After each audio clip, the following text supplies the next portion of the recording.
Hello students, this is Garima Sharma. Welcome to SST hub. In this video हम history के chapter 1 the modern India के बारे में पढ़ेंगे। इस चैप्टर की एक्सप्लेनेशन हम स्टार्ट करते हैं। इस चैप्टर के अंदर सबसे पहले आप गेट गोइंग देखिए। गेट गोइंग के अंदर आपको दे रखा है what kind of changes did the British rule bring in the lives of people of India. Bharat के अंदर जो ब्रिटिश रूल के लोग थे या ब्रिटिश रूल जो था उसने भारत के लोगों में किस तरीके की लाइफ लेके आया, किस तरीके की लाइफ उस टाइम पे लोग जीते थे। क्या आप सच में सोचते हैं कि एक मॉडर्न फेज जो है इंडिया का या इंडिया की जो हिस्ट्री में मॉडर्न फेज जो आया था वो मुगल जाने के बाद आया था? इस चैप्टर के अंदर हम पढ़ेंगे importance of dates in history and the colonisation के बारे में हम पढ़ेंगे। हम स्टार्ट करते हैं चैप्टर। हिस्ट्री क्या हमारी study of past. History is the study of past. Study of past के अंदर हम बहुत सारे रिकॉर्ड्स को पढ़ते हैं जो हमारे पास्ट में इकट्ठे किए गए हैं। क्रोनोलॉजिकल रिकॉर्ड्स हम उनको बोलते हैं, ठीक है। ये the study of chronological records जो कि टाइम के साथ साथ चेंज होती रहती है, over a period of time change होती रहती है। और हमेशा ऐसा नहीं होता कि एक पर्टिकुलर ईयर, एक पर्टिकुलर मंथ के अंदर प्रीशियस डेट्स ही होती हैं या अच्छी डेट्स ही होती हैं या यादगार डेट्स ही पाई जाती हैं। समटाइम ऐसा होता है कि किसी ईयर के अंदर कुछ भी ना हुआ हो, कुछ भी हैपन ना हो, किसी ईयर के अंदर, एक साल के अंदर कुछ भी हैपन ना हुआ हो। कभी कभी ऐसा होता है कि एक साल के अंदर बहुत सारी चीज़ें हो जाती हैं, ठीक है। हम पढ़ेंगे we understand history as the answer. Answer के रूप में हिस्ट्री को पढ़ेंगे कि क्या व्हाट का आंसर मिलता है हमें हिस्ट्री के बारे में। व्हेन कब हुआ था, वेयर कहाँ हुआ था, या हाउ कैसे। वाई लर्निंग हिस्ट्री हम हिस्ट्री के बारे में जब पढ़ते हैं तो हम पढ़ते हैं व्हाट हैपन, ठीक है।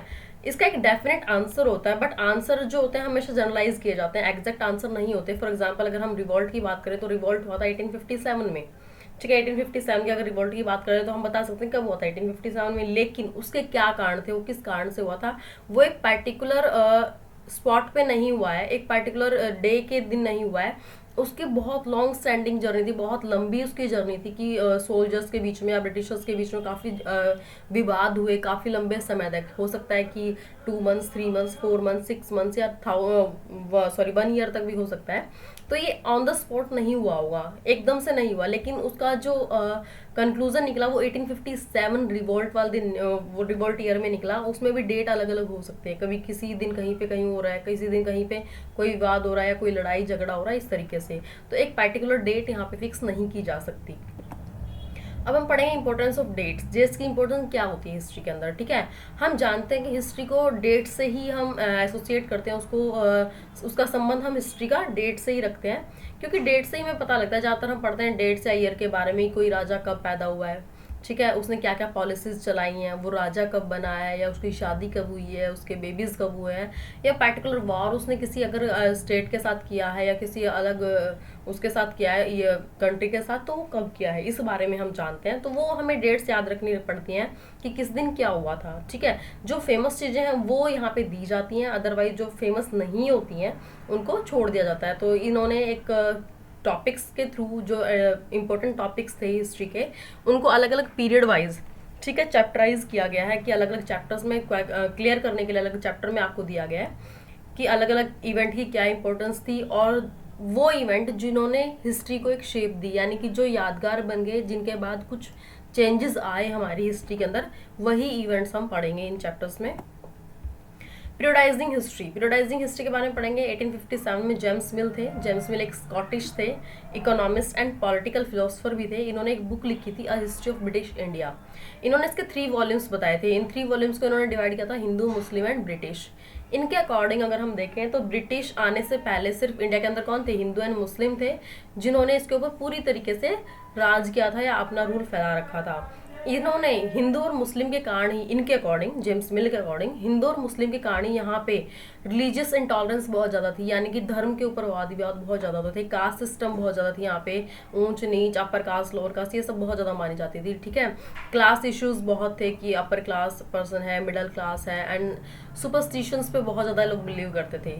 अकॉर्डिंग टू जेम्स मिल ये मानते थे कि हिंदू और मुस्लिम लोग सुपरस्टिशन में बहुत ज़्यादा बिलीव करते हैं, इसलिए उन्होंने इंडियन सोसाइटी को खराब कर रखा है। और मिल के ही अकॉर्डिंग जब ब्रिटिश रूल आया तो उन्होंने, ब्रिटिश लोगों ने इंडियन लोगों को सिखाया कि किस तरीके से सीखा जाता है, एजुकेशन या रूल ऑफ लॉ के बारे में बताया।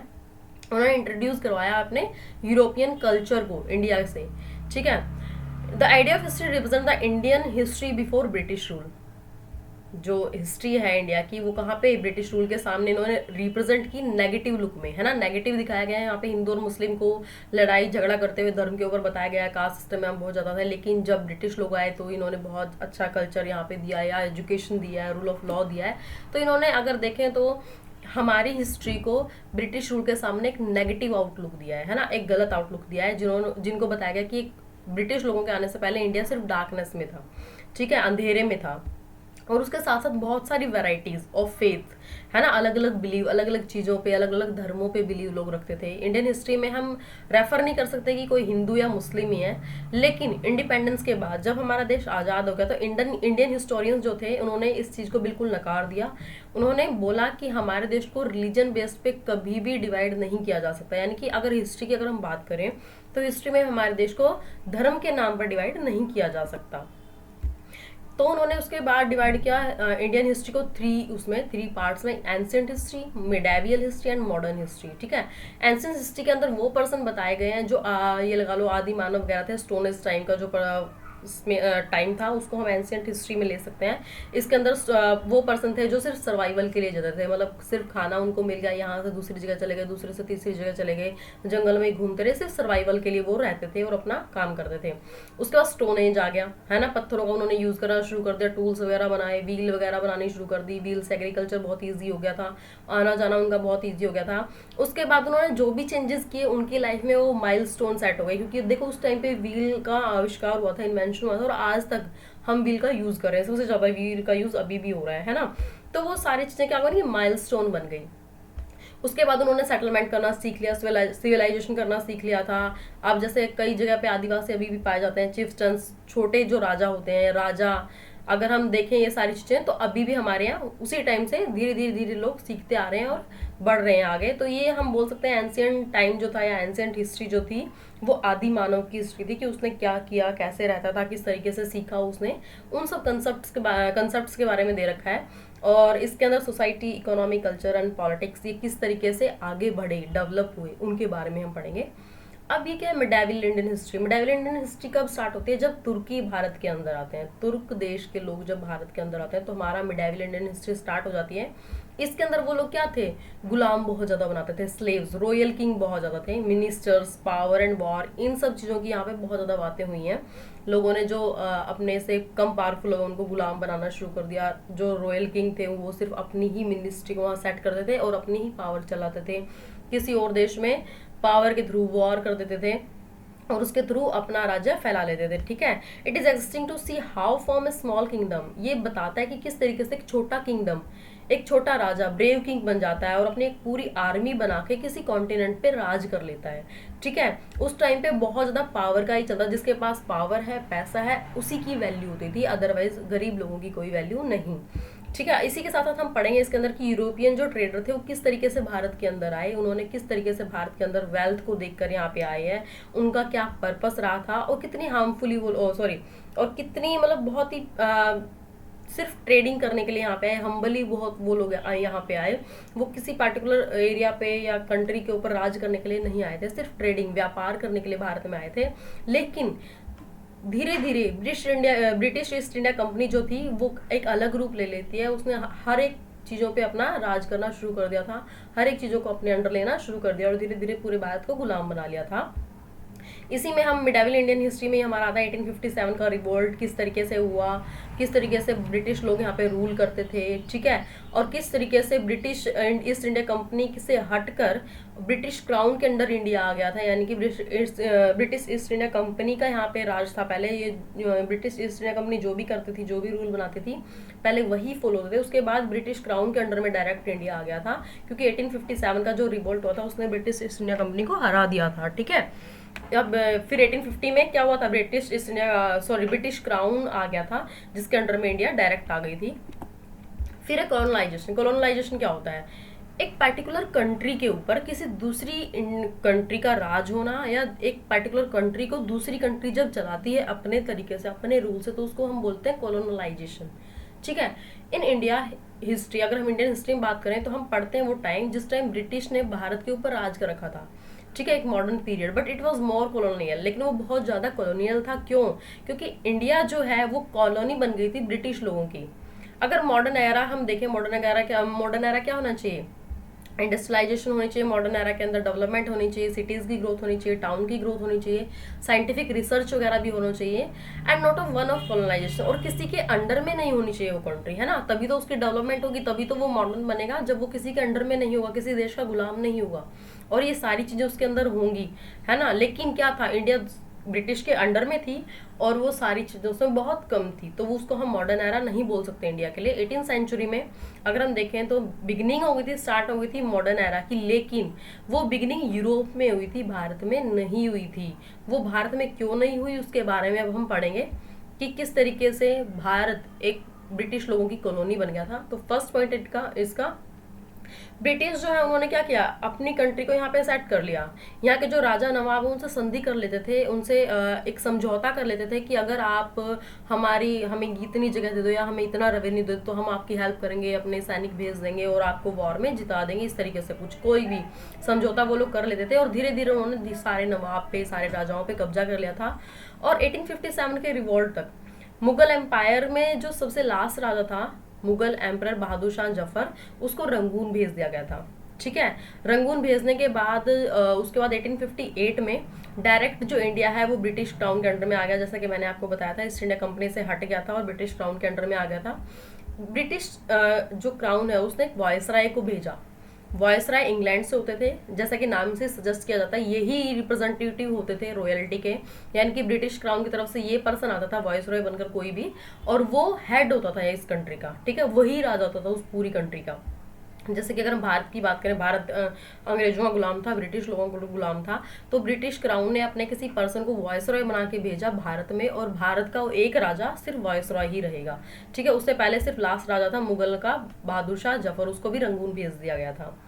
ब्रिटिश ने हमारी इकोनॉमी को या इंडियन इकोनॉमी को पूरी तरीके से कंट्रोल कर लिया था।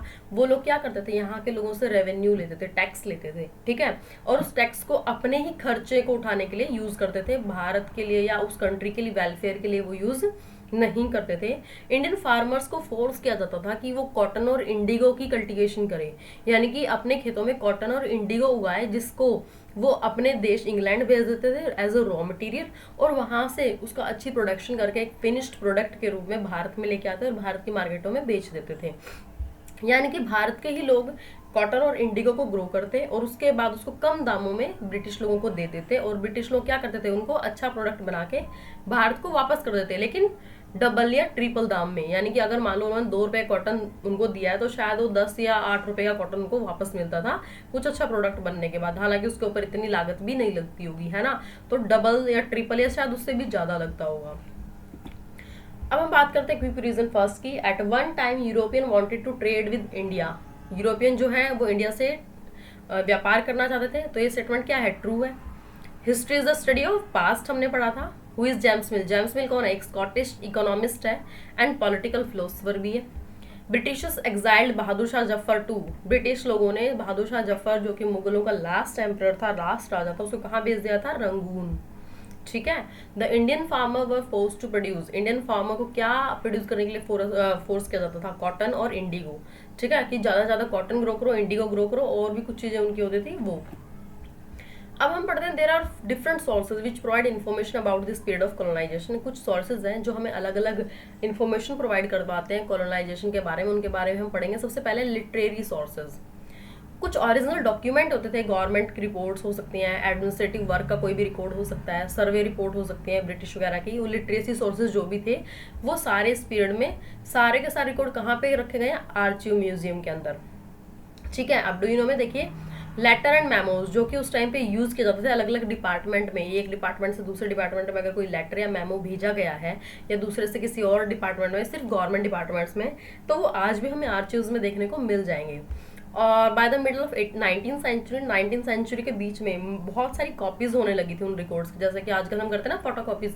तो पहले क्या होता था, एक रिकॉर्ड रिटर्न होता था रिकॉर्ड, ठीक है, अब उसके बाद उसकी मल्टीपल कॉपीज वो लोग बनाने लग गए थे और उसको अलग अलग जगह पे यूज करने लगे थे, जो कि हमारे इन्फॉर्मेशन के लिए एक सोर्स बन गया है। ठीक है, वहां से हमें इन्फॉर्मेशन मिल जाती है कि किस तरीके से अलग अलग डिपार्टमेंट में काम करते थे, किस तरीके से एडमिनिस्ट्रेशन वर्क को चलाते थे, कैसी सर्वेज करते थे वो। ठीक है, अब सबसे पहले हम पढ़ते हैं ऑफिशियल रिकॉर्ड। ऑफिशियल रिकॉर्ड क्या होते हैं, हमने पढ़ा कि we read about court chronicle and chroniclers. Chronicles वो रिकॉर्ड होते हैं जो पास्ट के होते हैं, और क्रॉनिकलर्स वो पर्सन होते हैं जो उस रिकॉर्ड को इकट्ठा करते हैं या लिखते हैं, ठीक है, मेंटेन करके रखते हैं। ब्रिटिश जो है अपना स्टेप आगे रखते थे, यानी कि हर चीज़ का वो रिकॉर्ड बना के रखते थे, हर डिसीजन का वो रिकॉर्ड बना लेते थे, अपनी पॉलिसीज जो उन्होंने स्टार्ट की हैं उनका क्या एम है, उन सब चीज़ों को वो रिकॉर्ड करके रखते थे। And the executive, legislative and judicial department, तीनों ही डिपार्टमेंट के रिकॉर्ड रूम अलग अलग होते थे अपने अपने पर्पस के लिए, यानी कि जिस पर्पस के लिए उन्होंने रिकॉर्ड बनाए हैं वो अलग अलग पर्पस के लिए उस रूम में रख देते थे और उस पर्पस को कंप्लीट करते थे, अपने एम को कंप्लीट करते थे, ठीक है। Village tehsildar office, collector and the law court etcetera, इनके भी अपने रिकॉर्ड रूम होते थे। सारे के सारे रिकॉर्ड हेल्प करते हैं हमें, हिस्टोरियंस को हेल्प करते हैं ब्रिटिश पीरियड को पढ़ने के लिए कि वो क्या चाहते थे, है ना, किस लिए वो उन रिकॉर्ड्स को इकट्ठा कर रहे हैं, उनका एम क्या है, वो सारे रिकॉर्ड्स हमें हेल्प करते हैं उस चीज़ों को जानने के लिए। बहुत सारे रिकॉर्ड्स ऐसे हैं जो आज भी नेशनल आर्चिव्स ऑफ इंडिया में रखे गए हैं, ठीक है। नेशनल आर्चिव्स ऑफ इंडिया की आपको एक पिक्चर दे रखी है, इसके अंदर आज भी बहुत सारे ऐसे रिकॉर्ड्स हैं जो ब्रिटिश टाइम के रिकॉर्ड्स हैं और आज भी संभाल के रखे हुए हैं। अब हम पढ़ते हैं सर्वे रिपोर्ट। सर्वे रिपोर्ट्स क्या होती हैं? देखो नॉर्मली अगर हम देखें तो सर्वे आसपास भी जैसे लोग करने जाते हैं कि किसी घर में कितने पर्सन रहते हैं, कौन क्या करता है, तो इसी तरीके की सर्वे रिपोर्ट्स होती हैं, ठीक है। अब सर्वे करना भारत में या हमारी कंट्री के अंदर जो सर्वे स्टार्ट किया वो ब्रिटिश लोगों ने स्टार्ट किया था। वो चाहते थे पता करना कि पॉपुलेशन कितनी है और रेवेन्यू वहाँ से कितना आ रहा है, यानी कि अगर ज़्यादा पॉपुलेशन रेवेन्यू कम आ रहा है तो उनको फिर नुकसान हो जाएगा, तो इसलिए वो पता करते थे कि कितनी पॉपुलेशन और उसके अकॉर्डिंग रेवेन्यू सही आ रहा है या नहीं आ रहा है। लैंड वहाँ पे कैसी है, crop yard and crop field, यानी कि जो वहाँ पे खेत हैं वो कैसे हैं, किस तरीके की वहाँ पे खेती होती है, ये कौन सी खेती सबसे ज़्यादा होती है। उनका सबसे मेन पर्पस था ज्योग्राफिकल एरिया को पता लगाना कि कौन से एरिया में कैसी सॉइल मिलती है, किस टाइप की सॉइल मिलती है, कैसी फर्टिलिटी है उसकी, अच्छी है या नहीं, वहाँ पे फ्लोरा फोना पाए जाते हैं, कितनी मात्रा में पाए जाते हैं, वो सारी चीज़ें, यानी कि एनिमल्स या फिर वेजिटेशंस, पेड़ पौधे, ट्रीज, सब, ठीक है। इसी सिस्टम ने हमें इंट्रोड्यूस करवाया था 19th सेंचुरी में सेंसस से। सेंसस ऑपरेशन स्टार्ट हुआ था 19th सेंचुरी में हमारे यहाँ, ठीक है। सेंसस के अंदर क्या होता है, हर 10 साल में होता है ये, और हर 10 साल में पता लगाया जाता है कि कहाँ पे कितने लोग रहते हैं, वो क्या क्या काम करते हैं, ठीक है, उनकी कास्ट क्या है, उनका धर्म क्या है, ये सारी चीज़ें हमें सेंसस में पता लगती हैं। बहुत सारे और सर्वेज भी हैं जैसे botanical survey, geological survey, archaeological survey, anthropological surveys and forest survey. इन सर्वे के बारे में आपको लिखना है, दो दो लाइनें कोई भी आप लिख सकते हो कि बोटानिकल सर्वे क्या होता है, जियोलॉजिकल सर्वे क्या होता है, आर्कियोलॉजिकल सर्वे क्या होता है, एंथ्रोलॉजिकल सर्वे एंड फॉरेस्ट सर्वे, इनके बारे में आप लिखेंगे। सेंसस के बारे में हमने पढ़ लिया है। अब देखिए नेटिव रिकॉर्ड्स। अभी हमने ऊपर पढ़ा ऑफिशियल रिकॉर्ड्स के बारे में कि वो हमें क्या बताते हैं। वो हमें बताते हैं कि ब्रिटिश लोगों की ऑफिशियल थॉट क्या थी, वो क्या करना चाहते थे, वो किस चीज़ में उनका इंटरेस्ट था, ठीक है, क्या वो कंप्लीट करना चाहते थे, और इन फ्यूचर वो क्या करना चाहते हैं, मतलब फ्यूचर क्या होने वाला है, वो भी वो रिकॉर्ड्स में रेड सेट करके रखते थे।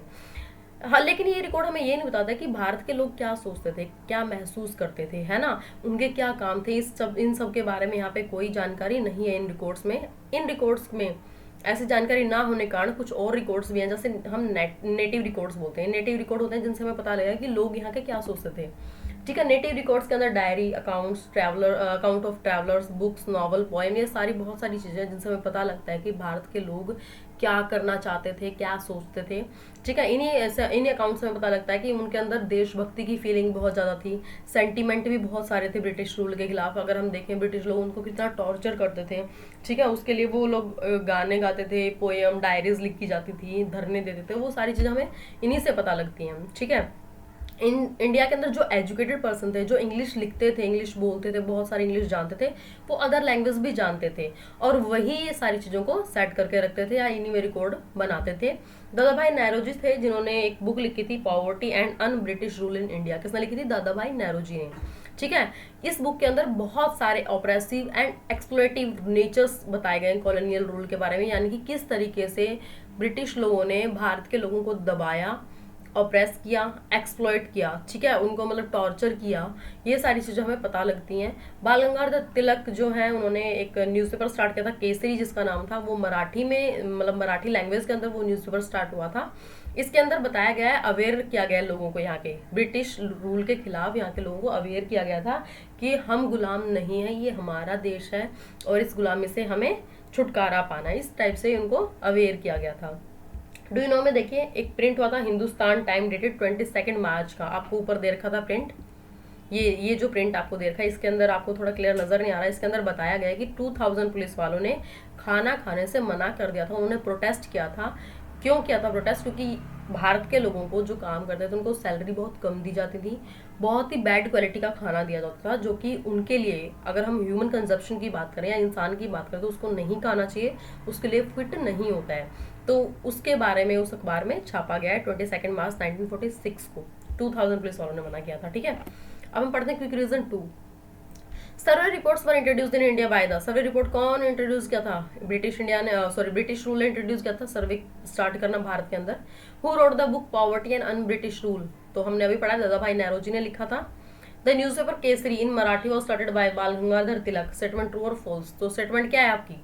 ट्रू है, क्योंकि द न्यूज़पेपर केसरी जिसका नाम है मराठी लैंग्वेज के अंदर बाल गंगाधर तिलक ने स्टार्ट किया था, ठीक है।